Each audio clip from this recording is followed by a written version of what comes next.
औज़ुबिल्लाहिमिनश्शैतानिर्रजीम बिस्मिल्लाहिर्रहमानिर्रहीम अस्सलामु अलैकुम।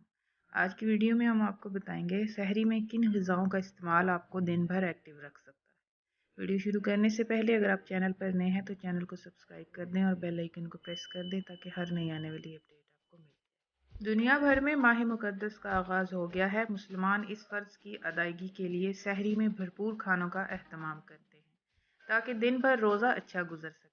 तो आज हम आपको सहरी के लिए चंद ऐसी ग़िज़ाएं बताते हैं जिनके इस्तेमाल से आप दिन भर तवाना रह सकें। दलिया। दलिया खाना सुन्नत भी है, साथ ही दलिया फ़ातियत से भरपूर होता है। दलिया में मौजूद फाइबर दिन भर इंसान को तवानाई फराहम करता है। दही।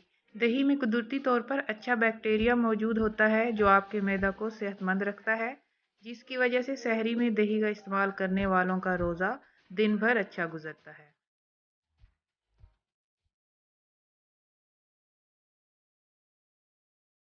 खजूरें।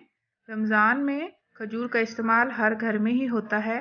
सुन्नत के मुताबिक रोज़ा इफ्तार खजूर से किया जाता है, लेकिन क्या आपको मालूम है अगर सहरी में खजूर का इस्तेमाल किया जाए तो दिन भर आपके जिस्म में तवानाई बरकरार रहती है, क्योंकि खजूर में भरपूर ग्लूकोज होता है जो आपके जिस्म में शुगर की कमी को पूरा करता है।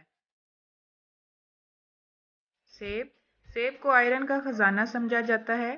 सेब के इस्तेमाल से आपके जिस्म में विटामिन सी और फाइबर की मिकदार बरकरार रहेगी, जिससे दिन भर आपको अच्छा महसूस होगा। तरबूज। लाल तरबूज अफादियत से भरपूर होते हैं और इस माह रमज़ान में बेशतर ममालिक में तरबूज का सीज़न शुरू हो गया है, जिसके बायस तरबूज रोज़ेदारों के दस्तरख़्वां की जीनत बनेगा। सहरी में तरबूज के इस्तेमाल को ज़रूरी इसलिए कहा जा रहा है क्योंकि कुदरत ने इसे पानी से भरपूर बनाया है, इसलिए तरबूज के इस्तेमाल से आपके जिस्म में पानी की कमी नहीं होगी। उम्मीद करती हूँ आज की वीडियो आपको पसंद आई होगी। वीडियो पसंद आई है तो चैनल को सब्सक्राइब कर दें और बेल आइकन को प्रेस कर दें ताकि हर नई आने वाली अपडेट आपको मिल जाए। शुक्रिया।